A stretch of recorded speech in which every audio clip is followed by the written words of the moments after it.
मैं डॉक्टर जोगेंद्र सिंह मौर्य आप सबका स्वागत करता हूं। मैं हाल में छोटूराम विधि संस्थान में विधि का प्राध्यापक हूं। हमारा प्रदेश हरियाणा प्रदेश, जो हम भारतवर्ष में देखिए, जो हमारा प्रदेश है उसको ये सरस्वती के उस पे बसा हुआ प्रदेश, और सरस्वती नदी को हम नदी नहीं मानते हैं, ज्ञानदायिनी भी मानते हैं। ऐसी मान्यता है कि जो सरस्वती के तटों पर ही वेदों की संरचना हुई, बहुत से ऋषि मुनि, और यहाँ तक देखिए कि एकमात्र जो विश्व का हमारा जो ग्रंथ है जिसको बहुत ही मान्यता है हमारी, उसमें हमारे धर्म में भी और विश्व में भी, गीता का भी अगर हम ये कहें तो उसकी भी, जो भगवान श्री कृष्ण ने गीता का संदेश दिया इसी प्रदेश में दिया। ये हमारी वो सांस्कृतिक धरोहर, साहित्यिक धरोहर है।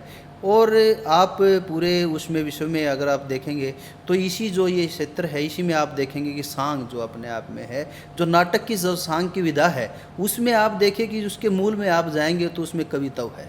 सांग के अंदर जो कहानी है उसको काव्य संरचना में ढाला गया है। इस प्रदेश में बहुत ही बड़े बड़े साहित्यकार, रचनाकार हुए। पंडित लक्ष्मीचंद से लेकर, मांगेराम से लेकर, चंद्र बरदाई जी से लेकर, जमुआ मीर से लेकर, और धनपत जी से लेकर, और कवि मेहर सिंह, इतनी वो हुई चीज़ें यहाँ की। लेकिन उसके बाद का एक समय ऐसा आया कि यहाँ पर जैसे दिल्ली पर हमले हुए, दिल्ली हरियाणा का ही हम भाग समझ सकते हैं। ये पूरा जो क्षेत्र है ये हरियाणवी एक संस्कृति है। उस संस्कृति में तो आप देखिए कि बहुत से जो आक्रमणकारी आए, जो चीज़ें आई, उससे कहीं ना कहीं यहाँ का जो साहित्यिक संरचना थी, जो साहित्यिक रचना थी, वो कहीं ना कहीं प्रभावित हुई। और उसके बाद देखिए देश आज़ादी के समय से भी आप, और जो हरियाणवी बोली थी उसमें जो इसकी मुख्य रूप से इसके मूल में जो सांग में जो गहराई थी, इसके काव्य में और इसके साहित्य में जो गहराई थी, उसमें कुछ जो नई कविताएं आई उसमें कुछ गहराई सी कमी हुई। जहाँ तक मेरी और मैं, बहुत से हरियाणा के साहित्यकार बहुत ही जो उसमें आने के बाद, पढ़ाई लिखाई में आने के बाद, बहुत उच्च शिक्षा प्राप्त करने के बाद उन्होंने माँ बोली में लिखने का, जहाँ तक मेरा अपना सवालात हैं, मेरे पिताजी प्राथमिकी के अध्यापक थे, जेबी टीचर थे, और मेरा जो पालन वो है, और मेरी जो प्राथमिक शिक्षा है वो सिरसा के एक छोटे से गांव में हुई। अब जो ये हरियाणा प्रदेश है इसके अंदर बहुत सी बोलियाँ हैं। बागड़ी बोली है जो राजस्थान से संबंधित है, बांगर है उसके अंदर अलग तरह है, खादर है, और ये एक रोहतक का जो एक क्षेत्र है जिसको हम देशवाड़ी बेल्ट कहते हैं। इनमें कहीं ना कहीं इनके डायलेक्ट में अंतर है। लेकिन जो सांस्कृतिक धरोहर जो हैं, जो सांस्कृतिक रीति रिवाज हैं जो हमारे साहित्य में मिलती हैं, वो लगभग एक समान सी हैं। उसमें डायलेक्ट में फ़र्क है। अब जहाँ तक मैं अपने व्यक्तिगत उसकी बात कर रहा था कि मेरा बचपन जो सिरसा में बीता, तो मैं जो यहाँ की हरियाणवी देश वाली बोली है, जो हरियाणवी का मूल जो है वो हरियाणवी बोली है, मैं बिल्कुल भी, मेरा बचपन सिरसा में बिल्कुल नहीं बोलता था। यहाँ भी आता था तो बिल्कुल वो हरियाणवी, ऐसी हरियाणवी बोलता था कि जैसे मैं आपको उदाहरण के तौर पे बताऊं कि हम जो हरियाणवी में यहाँ कहते हैं कि कड़ा जान लाग रहा है, और सिरसा में कहते भया थे कठे जान लाग रहे हो। मैं जब यहाँ आता और उस बोली में जब बात करता तो यहाँ के जो मेरे घर वाले थे, मेरी माँ वगैरह, उनको भी वो बातें समझ में नहीं आती थी, और मैं बिल्कुल ऐसी, वो बिल्कुल वहाँ की जो बागड़ी टच की हरियाणवी है वो बोलता था। कठे पास है, इल्ला पास है, बिल्ला पास है, बिया, जैसे यहाँ पे चिमटा होता तो वो चीपिया बोलते हैं, यहाँ पे हम चारपाई है तो उसको वो खाटो माचो बोलते हैं, तो यहाँ पर हम जिसको सांझ बोलते हैं उसको आथन बोलते हैं। इस प्रकार के शब्द थे वो बिल्कुल था। फिर मैं 12वीं करने के बाद मैं महर्षि दयानंद विश्वविद्यालय के जो यूनिवर्सिटी कॉलेज था उसमें मैंने स्नातक में दाखिला लिया। यहाँ आने के बाद जो यूथ फेस्टिवल्स में, युवा समारोह में जो हमने भागीदारिता की, उसमें मेरे को एक बार हरियाणवी कवि में प्रतिभागी के रूप में यहाँ के जो हरियाणवी टच की तो थी उसमें कविता ले जाने का मुझे मौका मिला। और मुझे आज भी ध्यान है, वो लगभग 1997 का यूथ समारोह था जो, तो उसमें मेरी द्वितीय आई। वो दिन था और आज है। 1997 से लेकर, उससे पहले मैं हिंदी में कविताएँ लिखता था, मैं हिंदी में कविताएं लिखता था। लेकिन फिर मेरे मन में वो बीज कहाँ से रोपित हुआ, कैसे चीज़ें हुई, फिर मैं बिल्कुल यहाँ की जो मेरी माँ बोली थी, हरियाणवी बोली थी, उसमें मैंने लिखना प्रारंभ कर दिया। पहले मैं दूसरे जो कवि थे उनकी कविताएं ले जाता था, लेकिन फिर मैंने जो मैं हिंदी में लिखता था मैंने हरियाणवी में लिखना प्रारंभ किया। और हरियाणवी में लिखने के बाद इस माँ बोली ने मेरे को इतना मान सम्मान दिलवाया कि मैं व्यवसायिक कवि भी हो गया, व्यवसायिक कवि मंचों पर गया। मैंने मतलब व्यवसायिक रूप में जो पहली कविता पढ़ी वो सन 2000 की बात है, जो मैंने एक कवि सम्मेलन में पढ़ी, और वो मेरी पहली कविता थी आज चाड़ा पाटेगा। जो चाड़ा पाटे का जो कविता थी, उस कविता ने मेरे को इतना मान सम्मान दिलवाया और चीज़ें हुई। और कविता कहाँ तक मन में है, मैं मतलब आप लोगों से एक बात साझी करना चाहता हूँ। मैं मूलतः विधि का विद्यार्थी रहा हूँ। मुझे किसी चीज़ का कोई अलंकारों का बहुत ज़्यादा सा, इसकी तकनीकी का, सौंदर्य का, काव्य का सौंदर्य का बहुत ज़्यादा सा मुझे वो नहीं था। लेकिन हमारे मन में एक पीड़ाएँ होती थी। जब जो आजकल हरियाणवी में लिखा जाने लग रहा है, इस प्रदेश की जो इतनी मतलब साहित्यिक थाती रही है, इतना मतलब साहित्य में वो रहा है, इस प्रदेश में जो लिखा जाने लगा वो एक तो क्या था कि दूसरे प्रदेशों की चीज़ें चोरी होकर उस पर गाने वाने बन रहे थे। एक उसमें हमारी संस्कृति के जो मतलब पहलू थे वो थे नहीं, और बहुत ही सतही तरह का जो काव्य था। बहुत जो मतलब कम ही लोग थे जो हरियाणा में जो कवि हैं वो अच्छा लिख रहे थे। लेकिन जो मतलब आप संगीतबद्ध जो रचनाएं जो आप मान के चलेंगे, उनकी जो रिकॉर्डिंग आप पिछले मतलब हमारे सांग के बाद से जो स्थितियाँ शुरू हुई, उस साहित्य को अगर आप देखेंगे तो उसमें मतलब और तरह की चीज़ें, जो सतही तरह की चीज़ें, उसमें साहित्य की गंभीरता नहीं होती थी। तो जो मेरे बहुत से आदरणीय जो कवि हैं हरियाणा में, जो बहुत से नाम हैं, एक का नाम लेके किसी की चर्चाएं नहीं हो सकती, बहुत से लोगों का जो है जिनकी उंगली पकड़ कर हमने चलना सीखा, उनसे फिर हमारे मन में भी कहीं ना कहीं आया कि हमें भी अपनी माँ बोली में लिखना चाहिए। और उस माँ बोली में लिखने में जब मंचों पे आए तो कहीं ना कहीं ये लगता था कि इस माँ बोली को, हरियाणा से बाहर, छोटा सा प्रदेश है, बाहर कौन सुनेगा। लेकिन ये मेरे लिए बड़े मतलब इस मेरी माँ बोली की कृपा की बात है कि मैं जब बाहर गया, जब तो वो लोगों ने सुना कि वो दिल की आवाज़ थी, वो मन के भाव थे, उनको लोगों ने सुना और उतना मान सम्मान मिला। और इससे बड़ी बात ये थी, ये बात भी मुझे बाद में ये बात ऐसा ऐसा समझ में आई कि जितना अच्छा साहित्य आप अपनी माँ बोली में लिख सकते हो, उतने अच्छे भाव जो आप अपनी माँ बोली में प्रकट कर सकते हो, आप कहीं दूसरी जगह पे नहीं कर सकते, दूसरी भाषा में। क्योंकि हिंदी हमारी इतनी समृद्ध चाहिए थी, उतने वो भाव, वो जो हरियाणवी में थे भाव, वो आते ही नहीं थे, वो चीज़ें होती ही नहीं थी। अब और कविता की, वो कविता अपने आप में साहित्य इतना, कई बार तो मुझे लगता है कि मैंने किसी पात्र को, ऐसा लगा कि किसी पात्र को मैंने राष्ट्रीय स्तर पर जीवंत किया। मैं एक अपने दोस्त के साथ, मुझे आज भी याद है, एक गांव के छोटे से बैंक में गया। उस बैंक में मैंने एक ऐसे पात्र को देखा कि उसको मैं बिल्कुल उसको देख रहा था और मेरा कवि मन कहीं ना कहीं उसके ऊपर केंद्रित था। मैंने उसको देखा तो उसने मेरे को इतना मजबूर कर दिया, जब तक मैंने उसके ऊपर नहीं लिखा तो मैं मतलब उसको मुझे नींद नहीं आई।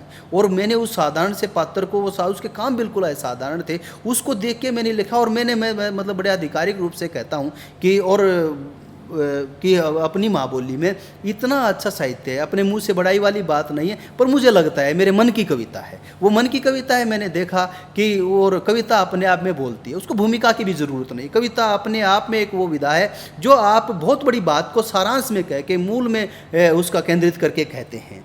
कि वो एक दिन काम के बैंक में जाना पड़ गया, एक दिन मन गांव के बैंक में जाना पड़ गया, कुछ देर उड़ा वक्त बिताना पड़ गया। मेरा मित्र मैनेजर के लिए बतलावा था और शायद गहरी गहरी बात में मैं समझावा था। लोग न्यान लाग रहे थे, न्यान भाज रहे थे। थोड़ी आण में उड़ा मोटा चाड़ा होया और खेल सब निराला होया। थोड़ी आण में मोटा चाड़ा होया, उड़ा खेल सब निराला होया। सब अपने अपन साधारण में असाधारण का मेल हो रहा था, साधारण में असाधारण का। ये देखिए, मुझे लगा कि मेरी माँ बोली में इससे अच्छा चित्रण नहीं हो सकता। साधारण में असाधारण का मेल हो रहा था और घनी ठाडी कीमत का उड़े खेल हो रहा था। सब अपने अपने हुक्म न सुनावन में बेताब थे, पर उस चपरासी के दोनों पाँव खराब थे। सब अपने अपने हुक्म न सुनावन में बेताब थे, पर उस चपरासी के दोनों पाँव खराब थे। घनी ठाडी मतियों में शाल देवा था और दोनों पाए में लाठी काट का शरीर की नाव सीखी हुआ था। उसके दोनों पाँव खराब थे और वो चित्रण देखिए कि एक लाठी से चल रहा था, कि शरीर की घनी ठाडी हिम्मत की वो मिसाल देवा था और दोनों पाया में लाठी काट कर शरीर की नाव सीखे हुआ था। एक डंग सरकन खातिर वो इतना जोर दे रहा था जनो कोई मछुआरा नदी की उल्टी धारा में किस्त खे रहा था। सब थके से लागे थे, जो ठीक ठाक थे, स्वस्थ थे, वो उनके मन पे थका सा था, लेकिन उसके मन पे भाव पे बहुत ही प्रसन्नता थी, बहुत खुश सा वो नजर आ रहा था। सब थके से लागे थे, पर वो कति नहीं घबरावा था और सबके हुक्म चटदेशी पोसावा था, बजाओ था। अब आज तो कंप्यूटर का ज़माना है, उस टाइम वो उन दिनों की बात है कि जब मोटी मोटी लेजर होती थी, कि सिर पे मोटी लेजर एक हाथ लाठी, सिर पे मोटी लेजर एक हाथ लाठी लेकर वो जटदेशी पोचावगा। और उसका कर्तव्य देख कर तो बड़ा तो बड़ा सरका साड़ा भी शर्मा होगा। बड़े बड़े लेख कर दरगे, पर वो तो करके दिखा रहा से, मेहनत की खाओ रोटी, यह बात सिखा रहा से। भले चाहे आदमी का चाहे शरीर ठीक ना हो, आदमी का चाहे शरीर ठीक ना हो, आदमी की नीयत ठीक होनी चाहिए और समाज में ठाली बैठ कर मांगने की ना रीत होनी चाहिए। ये बुढ़ी टाइम पास है वो अपना घरा जाओगा और सारा राह यूँ है गाना गाओगा, एक अकेला थक जाएगा मिल के साथ बढ़ाना रे, साथी हाथ बटाना रे, साथी हाथ बटाना रे। इस कविता ने मेरे को इतना मान सम्मान दिलवाया कि उस पात्र को, एक साधारण से पात्र से बड़ी असाधारण सी चीज़ें निकलवाई गई, उसके जीवन को एक बोलता सा हुआ। इसी प्रकार बहुत सी चीज़ें देखते हैं, हमारे मन को प्रभावित होती हैं, चीज़ें बदलती जा रही हैं। वो सांस्कृतिक, वो साहित्य उस समय का दर्पण होता है। वो संस्कृति को साहित्य जो संजोए होता है वो कहीं न कहीं एक पीढ़ी से दूसरी पीढ़ी के प्रति एक जुड़ाव है।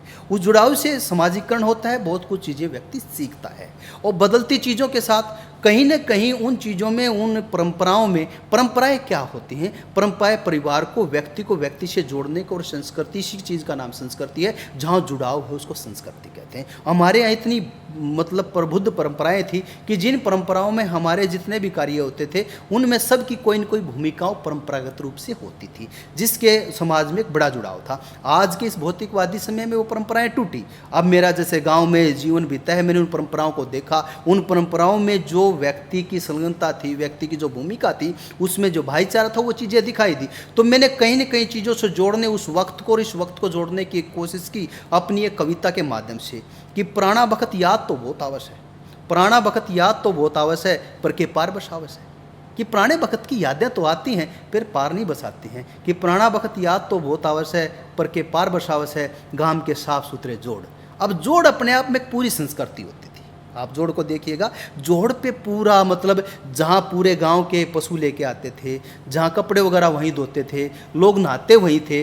तो जब आदमी जोड़ पे पूरा गांव आएगा तो उनकी राम राम श्याम श्याम भी होगी, उनका मिलना जुलना भी होगा, दुख तकलीफ की भी बातें करेंगे। अब सब अपने अपने घरों में है तो वो समाजीकरण टूटा है। वो एक बड़ी संस्कृति थी जोड़ के माध्यम से। मैंने कहा कि गांव के साफ सुथरे जोड़ और ब्याह में लाया मम्मा का मोड़, कि मोड़ होता था जो बड़ा सिर पे बनता था। आज भी लेके आते हैं, सेरा बोलते हैं, मम्मा लेके आते थे और मम्मा का इंतजार होता था कि गांव में साफ सुथरा, गांव के साफ सुथरे जोड़, ब्याह में लाया मम्मा का, ब्याह में लाया मम्मा द्वारा मोड़। और रुष्य भाइयों की मरोड़, भाई आपस में रुसते थे, रुष्य भाइयों की मरोड़। और मारे बुढ़िया द्वारा एक बात का तोड़, मारे बूढ़े मना लेते थे रुष्य भाइया की मरोड़, और मारे बुढ़िया द्वारा सब बात का तोड़। ईब रुष्य भाइया ने ब्याह में कुण मना कर लिया वैसे।